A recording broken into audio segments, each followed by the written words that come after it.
A big day in Canberra on a number of fronts, from defence policy to climate change. But let's start with some of the highlights and lowlights at a question time with our political editor, Andrew Clennell. And Andrew, the niggle continues in week 2 of question times in Parliament. Yes, and the opposition's pushing it uphill, really, aren't they? I mean, that's the impression that I get at the moment, but it is very difficult after you've copped a thumping defeat and you've been 9 years in power. Question time's almost a sidelight today compared to all this other news we're going to get into it in a moment. But let's have a look at a couple of the lowlights more than highlights. I suspect Susan Lee, the Deputy Opposition Leader to Anthony Albanese, about power prices again.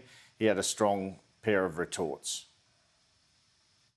Why won't you fess up and apologise to struggling Australians?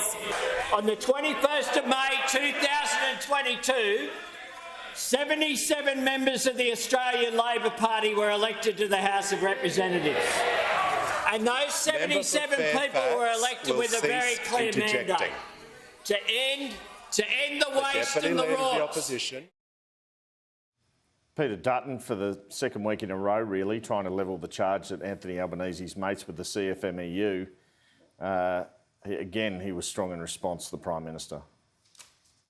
I also note that the Labor Party has received over $10 million from the CFMEU since the watchdog was last abolished by Labor. Prime Minister, why are you compromising the right of people to feel safe at work at the behest of your union backers? Well, let me tell you a little story about donations in the construction sector of Hanson Proprietary Limited, which donated at least $175,000 to the Liberal Party. A 27-year-old German backpacker tragically fell 13 stories to her death on a Hanson worksite. Employees were forced to continue working while Ms Human lay on the ground covered with a sheet. Covered with a sheet. Now, I thought the Shadow Treasurer Angus Taylor led with his chin a bit here when he asked the Treasurer Jim Chalmers about what cost of living measures the government had taken since being elected. They've got this massive childcare policy gimme they're putting into legislation, so that just sprung straight to the top of my head. Not a very well-considered question, and Jim Chalmers puts it away to the boundary.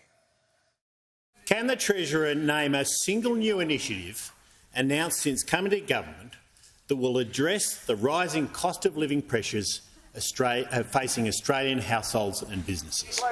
Cheaper childcare, cheaper medicines, a wages policy to get wages growing again in this country. If you're to believe the wise words of the Financial Review, this is the party that got John Howard in to teach them about the future. You ask for a nice Wagyu beef, you get a well done Angus instead.